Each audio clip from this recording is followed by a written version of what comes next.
And hello, everybody, and welcome to the first episode of a brand new podcast called SIPA Paranormal Chronicles. So, what is SIPA Paranormal Chronicles all about? Our aim is to open up the world of the paranormal. Most people just talk about ghosts and spirits.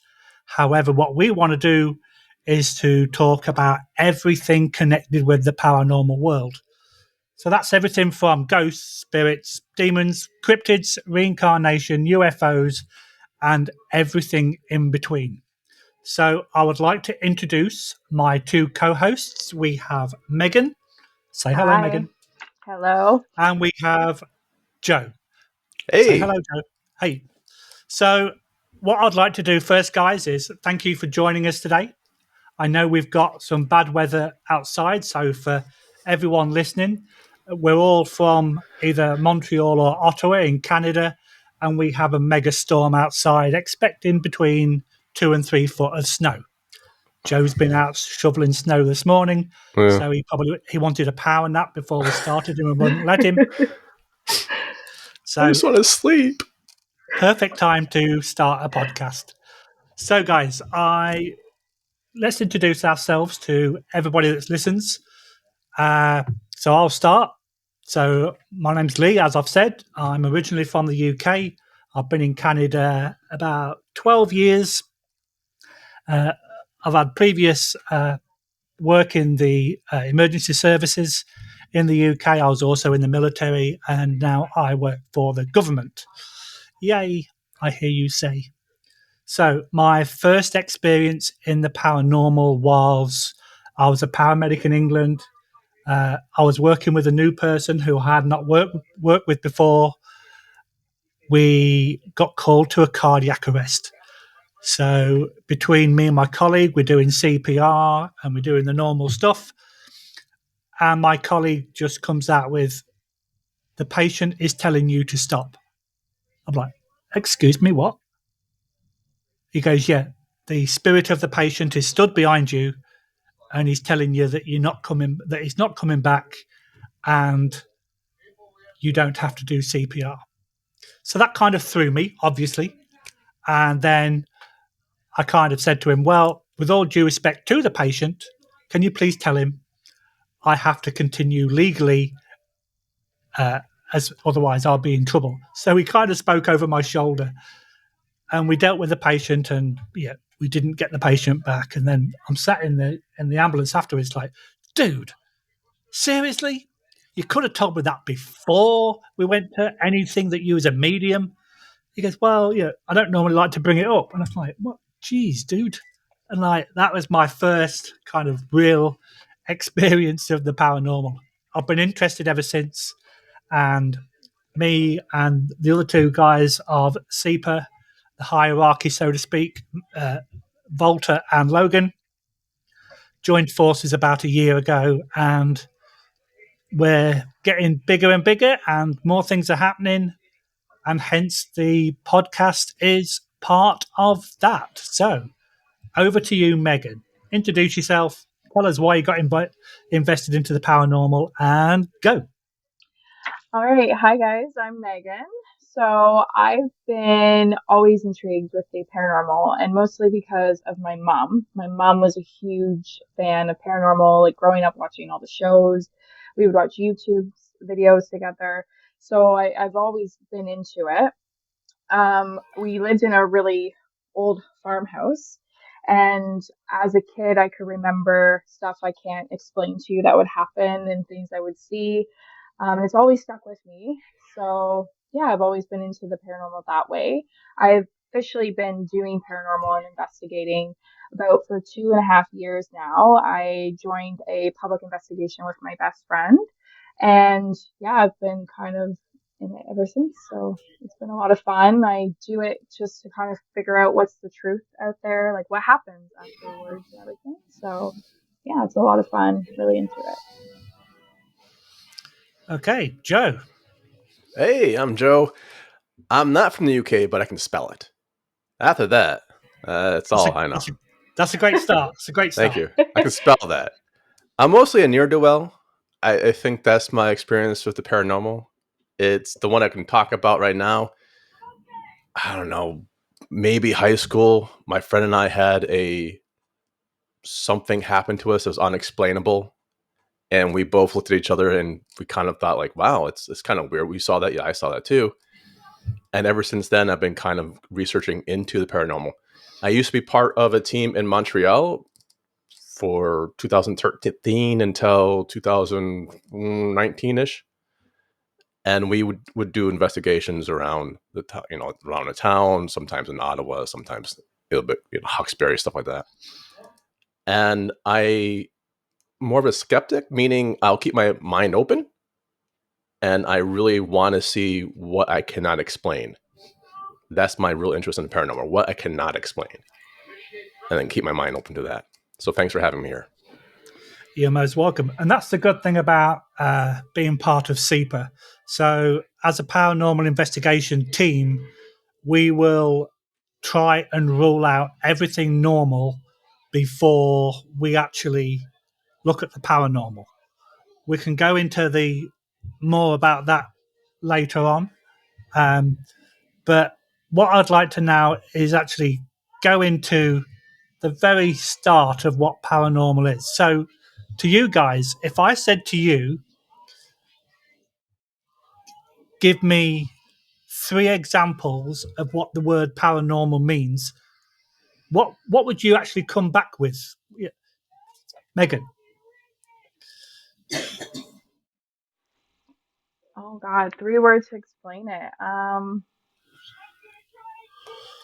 Well, you can't explain it, like unexplainable. Like, So 3 examples of what you think the yeah, paranormal is. 3 examples of what I think the Yeah. paranormal is. Well, obviously, to me, examples is, well, like when people have experiences of things they can't explain or things that happen that they can't explain. They see things they can't explain. Yeah, it's basically, the Yeah. paranormal is basically the unknown. Yeah, the So unknown, yeah. yeah, and it's sort of like there's too much that goes on in this day and age for there not to be something there. Yeah. People experience apparitions, they hear voices. A lot of this can be explained, but some of it can't. Mm-hmm. So if you talk about the paranormal, it's not just ghosts and spirits, it's everything to do with the unknown. So that's why we can mention reincarnation. That's why we can mention demons and cryptids, even UFOs. Yeah, it's part of the unknown. Because if people say that UFOs don't exist, the universe is such a vast place that you cannot say that we are the only people out there. Joe, would you like to add anything to that? Sure. When you're saying hearing voices, I was just hearing one right then. It had an English accent, though. I'm not sure if it's unexplainable. I think we can put that in the explainable. Explainable. I was explainable. Okay. So you guys heard that one too, though? Okay. It wasn't just like just me. Okay. I like the paranormal from the ghost angle. We talked about the ghost angle, but the aliens as well, the cryptids, right? I've talked to a demonologist, and what he does for exorcisms could be in the paranormal, or maybe someone can explain away as like, well, the person believes it enough. Of course, it's going to help them out. But that's just trying to explain something away from a Western lens, where in other cultures, that's the everyday. And so I like exploring all of it. And I think this is a great podcast to be on for this, because we're not touching one, we're touching everything. Exactly, because you do get a lot of podcasts out there that will particularly stick to one subject. Bigfoot. Yeah, or ghosts or UFOs, where we are going to encompass everything that is the paranormal. And that brings us nicely into the first kind of subject, the definition of the word paranormal. Now, we kind of toyed on the idea of a few examples, and we basically said it's the unknown. But there's so much more to the paranormal than just the unknown. So, yeah, astrology is basically comes under the umbrella of paranormal. clairvoyance comes under the umbrella. So there's so many different topics that come under the umbrella. And if you actually Google the word paranormal, there is at least 30 to 40 different definitions of what the paranormal is. So let me ask you guys, I think Joe's kind of touched on it a little bit already, but if you had to pick one, Megan, what would you say is your most enthusiastic topic of the paranormal? UFOs. And why do you say that? I find it very interesting. I guess like how to word. I find it very interesting to know like we aren't the only species and the only planet with living creatures, and like why they're coming here and why now and where they're coming from, and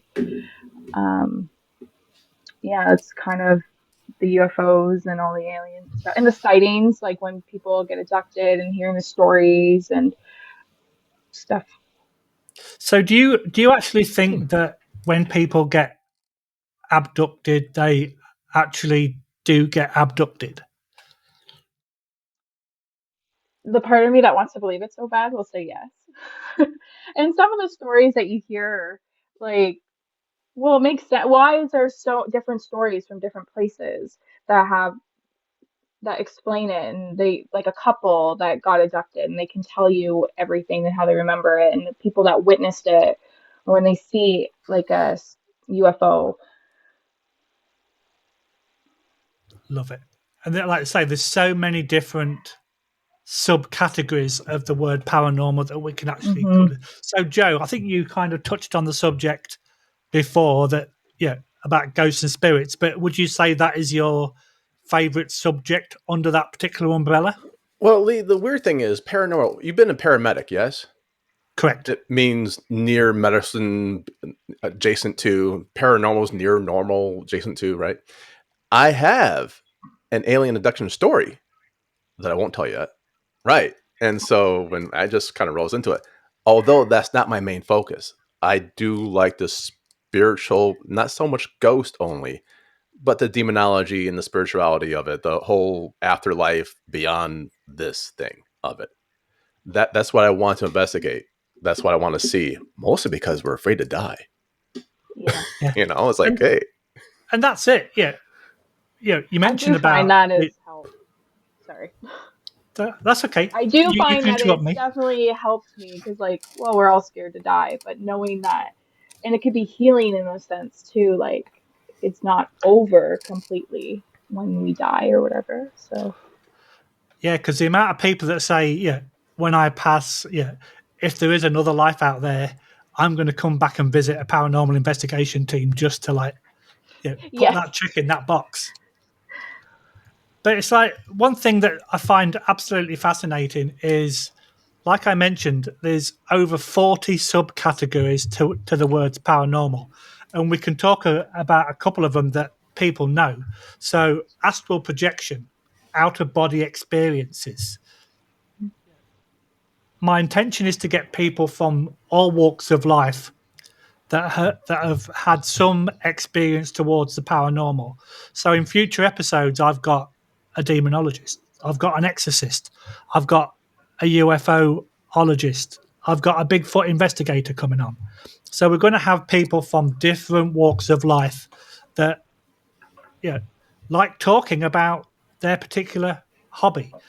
So some of the really random ones, and some of these are, it's even like not as easy to say, like breatharianism is the claimed ability for a person to live without consuming food and in some cases water. It's like, come on, dude, like my belly's grumbling all the time, so there's absolutely no way that I'm going to suffer from that, and if I can't say it, I'm not going to suffer from it. That's as far as it goes. Let's have a look at another one, demon possession. So is demonic possession real? So I recently did an online course with a company called PPRI, which we are having the director on in a few weeks' time Cool. to speak about his particular company, and I actually did an introduction into demonology. And one of the interesting facts about that is the Roman Catholic Church hired 250 clergymen to become exorcists. And one of the first courses they did was mental health issues. So, how much of the demonic possession is real and how much of it is a mental health issue? That's a really big topic that people will have different opinions about. Lee, what's the difference between a demon possession and like a ghost possession? So a demon possession can be absolutely quite specific. So for example, if you have schizophrenia, Right. if you hear voices in your head, you hear the voice on both sides of your head, both sides. Right. Whereas a demonic possession, you only hear it on one side. Really? Yeah, a demonic possession, if it's a true demon, allegedly they will know stuff about you that you've not told anybody. So, for example, if you're having an affair with your boss's wife, they kind of know that kind of information. And it's like, where do they get that information from? And if the individual that's being possessed can also talk in a foreign language that they've had no training in, no learning in. So rather than that's kind of like the demonic side about it. And when we get the demonologist and the exorcist on, they will actually go into a lot more detail. I don't say that I'm an expert in any way, shape, or form, but a ghost possession is more like along the lines of the poltergeist, I would say. Like I say, I'm not an expert, but a poltergeist can be more prevalent in pre-puberty, can't even say it, puberty people, like younger children that are having problems.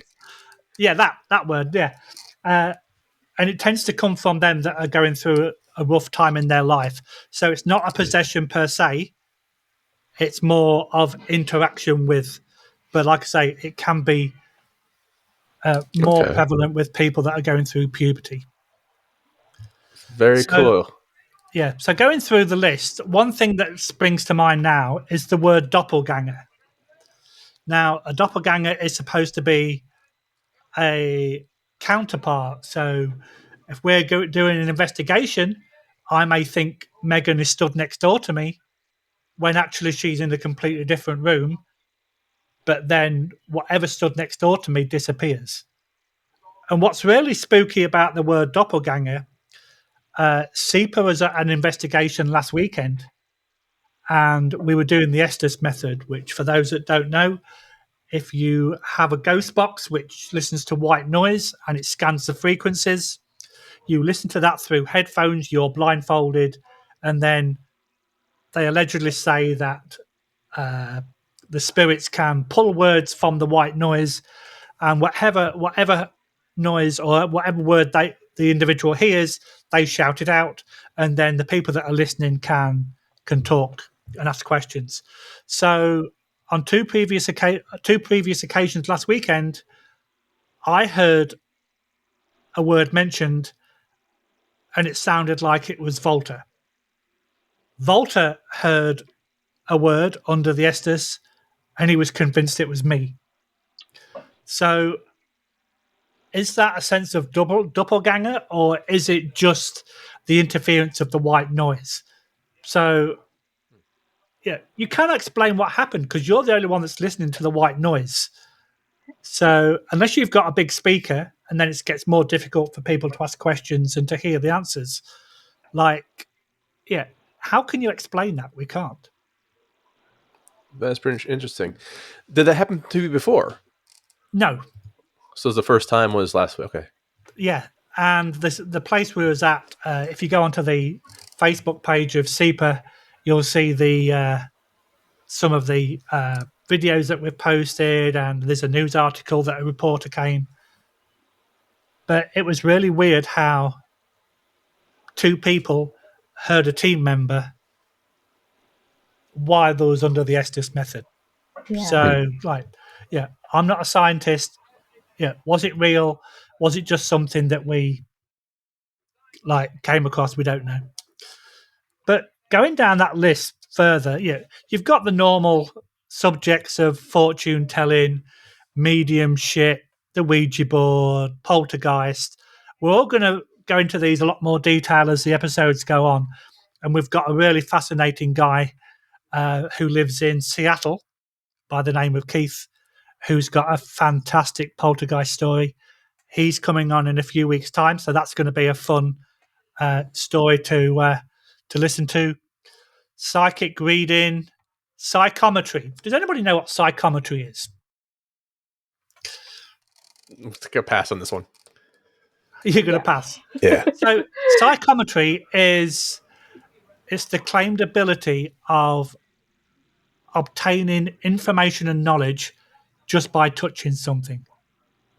So if you're in a museum, for example, and you've got a chair belonging to a member of royalty or whatever, if you touch it, the mentality is that you can pick up feelings from the history of the chair, get the information from who it's from, who sat in the chair, and all this kind of fun stuff. So, yeah, people say that the paranormal is not real and it's completely fake, but there's so much that you can talk about, and there's so many different subjects. You could talk about each subject for hours and hours and hours. So, like I say, I don't want to go too deep into all these subjects because we're going to be talking about a lot of them in future episodes. So here we go. What is the difference between a ghost hunter and a paranormal investigator? License to kill. So that again, But sorry? can't kill the undead. I mean, license to re-kill? I don't know. Yeah. So, yeah, I've saw an episode of The Walking Dead. So, yeah, I've seen zombies. Hey. Yeah. Those are real, man. Exactly. So what's the difference between a ghost hunter and a paranormal investigator? Open question? Open question. Go for it. Ghost hunter assumes the ghost is already there. Correct. A ghost hunter has already made his mind up. And when he visits that location, he knows that he's going to encounter a ghost in one way, shape, or form. Now, these are also the kind of people that if you're using any of the devices, and we'll talk about equipment later, they will, if they pick up a word, they will force that word into the investigation. Whereas an investigator will not necessarily take note of that word if it's not relevant to what they're talking about. So if you're talking about a particular chair that a spirit keeps sitting in and the word meatloaf comes out, you can't really force that into the investigation, whereas you can put it to one side. But if later on you find that the person in the chair likes eating meatloaf, then you can kind of bring it into the investigation. But a paranormal investigator does this, is more critical thinking. They want to learn about the history. They want to learn about all the environmental changes, because not everything has a paranormal origin. There's a lot of things that people think can be paranormal, but they're not. And we'll speak about that in a little bit as well. But yeah, a ghost hunter goes there for fun and just like using all the gadgets with the bells and whistles, where a paranormal investigator looks into it more deeply. They will do proper interviews with the client. They will create plans. They'll have done research. They not only have the proper equipment, but they have decent monitoring equipment as well. Yeah, stuff that you can buy generally on the market. So that kind of brings me nicely into the next part of it, where people can get confused with what's paranormal and what's not. So if I said to you, how does black mold, for example, come into a paranormal investigation? Would either of you be able to tell me why we would test for black mold prior to doing a paranormal investigation? Because it might affect the way things are being hallucinated or not. That's exactly it, Joe. Yeah. Well done. Yay. Tick for Joe. So, Thank you, science background. Yeah. Ding, ding, ding. So, yeah, black mold can, in the worst forms, can produce hallucinations. So if you've got a wet, damp, dingy basement, for example, looking at you there, Megan, I know. because you sat in the basement. Yeah. Yeah.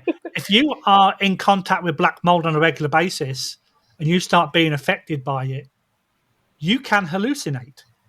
Yeah. And that hallucination, you might think it's paranormal. That explains same- so much in this house. Your house is I'm kidding. haunted, It's just more. and we're coming for an investigation Yes. to your location pretty soon. Yeah. You can also see this the same for electromagnetic fields. Now, everything that has power has got electromagnetic field. However, if there's a fault in the electrical system and it gives off really high EMF, then again, you can hallucinate. So, typical scenario that a lot of people use, if you're laid in bed and you've got the old-fashioned plugged-in electric alarm clock and you've got a wiring issue, if that's giving off high EMF, then it can potentially make you hallucinate. So with SIPA, we go through all these checks prior to an investigation. We check for everything that we can. We will even do like air pressure, and we have devices that measure wind. So if there's any drafts, we will check for carbon monoxide. We will check for electromagnetic fields or EMF. We will check for black mold. There's so many different things that we can look at that we have to rule out before we can start even considering a paranormal background. And one of the other things that you see a lot is something what's called pareidolia. Every good paranormal investigator should always have pareidolia in the back of their mind prior to reviewing evidence, looking at photographs. Go on then, Joe. What's pareidolia? I believe they went on tour with Lady Gaga. I only saw the concert once. It was an opener. It was wonderful. Yeah, very expensive tickets though to see pareidolia. Yeah, a little bit. And the bass player was fabulous. You know, is this the one where you see patterns and you just kind of the clouds, right? Yeah, you make stuff up. Yeah, so you see a face on the moon. Right. Yeah. Grilled cheese sandwiches. You see Jesus in burnt toast, face in the cloud, rock formations. Yeah, Saddam Hussein in a grilled cheese sandwich. I've seen that though. That was real. That one was real. I bought that on eBay. Yes, Joe, and you still have it, and you need to take it out of your house because it's beginning to smell. Black mold. Yeah. There you go. The black. Black mold on the wall. You tell Saddam that. He's right there. Yeah. So if you actually look at a lot of the pictures that people put on social media, I would say a large percentage, not everything, but a large percentage is actually pareidolia. And there's a lot of people that don't understand what pareidolia is.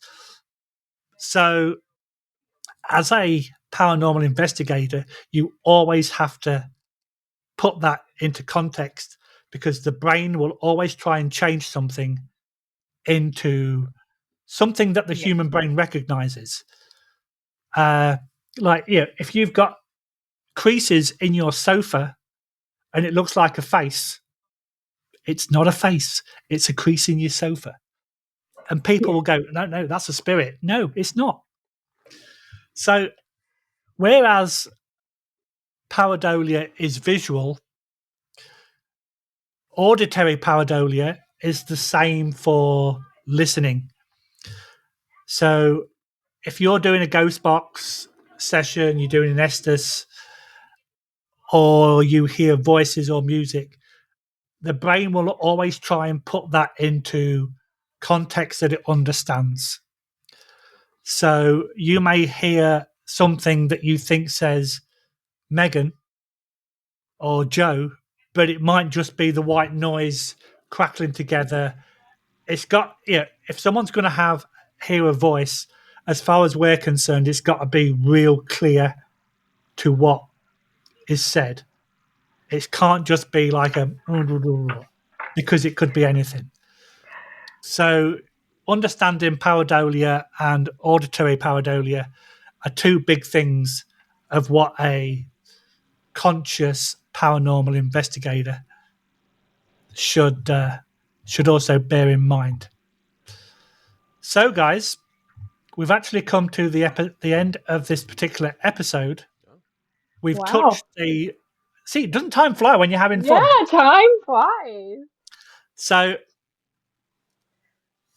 I completely lost my train of thought then. Yeah, we basically touched on the basics of what paranormal is. And like I said, in up-and-coming episodes, we're going to be breaking these down even more. We're going to be talking to specialists in their own field. Even though paranormal is classed as a pseudoscience, not recognized by scientists, as I said at the beginning of the episode, there are so many things that we cannot explain. So something must be out there. Oh, that goes down to the UFO bits again. So I would like to thank you two for being part of episode 1. You'd like to, but you won't. Yeah. I'd love to say I like you, Joe, but you don't need it. You don't like your tone. So, episode 2, which is coming pretty soon after episode 1, because I can count up to 5 on one hand. I'm really good. We're going to start talking about if you want to actually go onto an investigation and you want to find a ghost. So again, Joe, get back to your snow clearing. Megan, I'll let you make sure you've got no black mold in your basement. Yes, thank you. Thank you very much, guys, and I will see both of you in episode 2. Bye, everyone.